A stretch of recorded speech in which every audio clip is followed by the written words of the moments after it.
बहुत पुरानी बात है। एक छोटा सा गांव था और उस गांव में एक माधव नाम का एक व्यक्ति रहता था। माधव कोई पंडित तो नहीं था, ना ही उसे कोई बड़े बड़े मंत्र आते थे।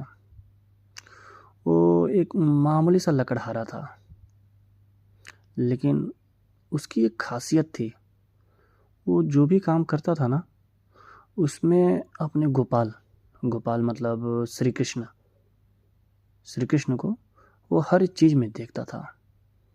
आना जाना खाना सोना, ठीक है, उसका साथ में ही होता था। माधव रोज जंगल जाता लकड़ियाँ काटने। जब वो थक जाता तो एक बहुत बड़े पेड़ के नीचे बैठकर, ठीक है, रोटी निकालता और रोटी खाने से पहले एक रोटी निकाल करके पत्थर पे रख देता।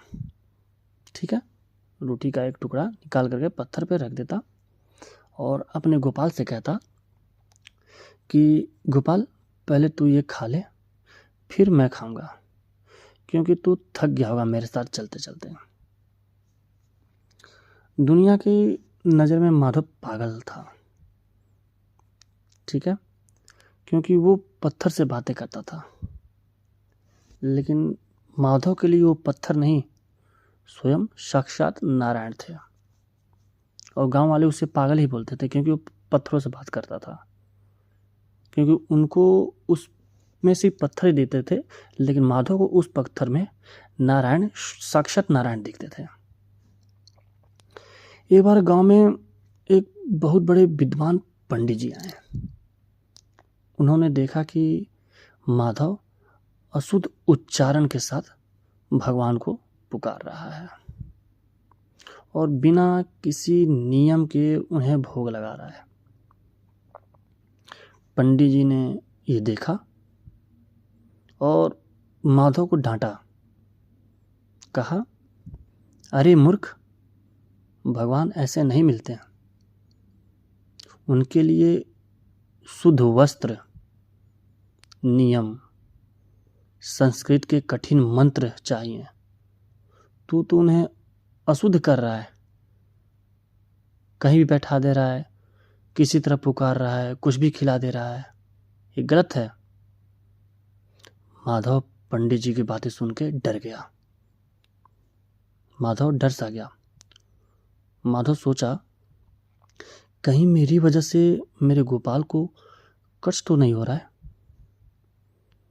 यही सब सोचता रहा और उस दिन से माधव ने डर के मारे गोपाल से, मतलब श्री कृष्ण से बात करना ही बंद कर दिया। वो चुपचाप रोटी खाता और रोता रहता, उनकी ओर देख के, उनसे बातें नहीं करता था। कहते हैं कि भक्त भगवान के बिना रह सकता है, पर भगवान अपने सच्चे भक्त के बिना नहीं रह सकते हैं, कभी नहीं रह सकते हैं। ये बहुत पुरानी कहावत है। अब ठीक उसी रात उस विद्वान पंडित जी के सपने में स्वयं नारायण प्रभु आए। उनके सपने में आए पंडित जी के, और उनका चेहरा बहुत उदास था। प्रभु का चेहरा बहुत उदास था। प्रभु जी ने पंडित जी से कहा, पंडित जी, आपने मुझे आज भूखा रखा है। मेरा माधव जब प्रेम से पुकारता था तो मैं दौड़ा चलाता था, भले वो किसी भी तरह पुकारे। उसके प्रेम में जो स्वाद था वो आपके मंत्र तंत्र में भी नहीं है। मुझे नियम से कोई मतलब नहीं है। मुझे अपने भक्त को सिर्फ प्रेम चाहिए। मुझे अपने भक्त का प्रेम चाहिए, मुझे नियम नहीं चाहिए। पंडित जी ये देखें, अचानक से उठे और सुबह का इंतज़ार जैसे ही ख़त्म हुआ, वो सुबह पंडित जी दौड़ते दौड़ते माधव के पास गए। माधव एक कोने में बैठा रो रहा था। पंडित जी ने माधव के पैर पकड़ लिया और कहा,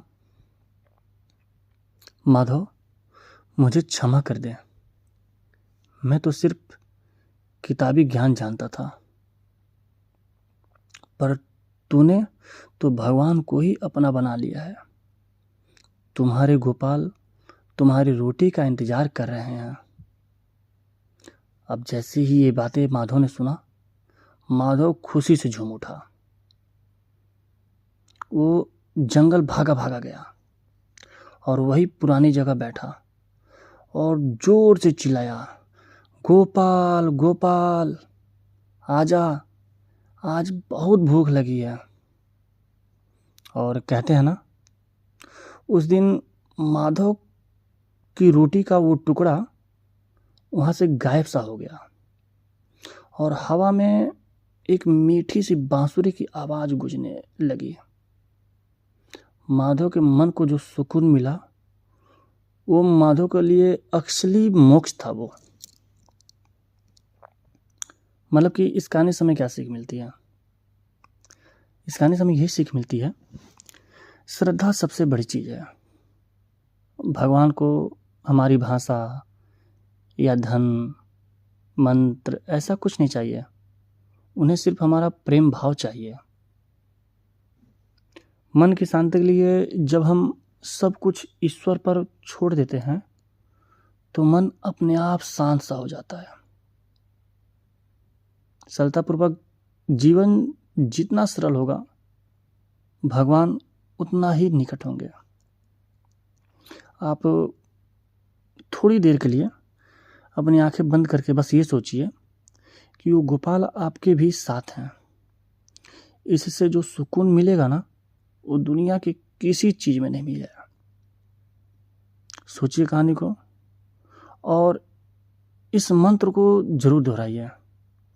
श्री कृष्णाय वासुदेवाय हरे परमात्मने प्रणतः क्लेश नाशाय गोविंदाय नमो नमः। इस मंत्र को जरूर दोहराएं और आप हमें ये बताएं आपको ये कहानी कैसी लगी।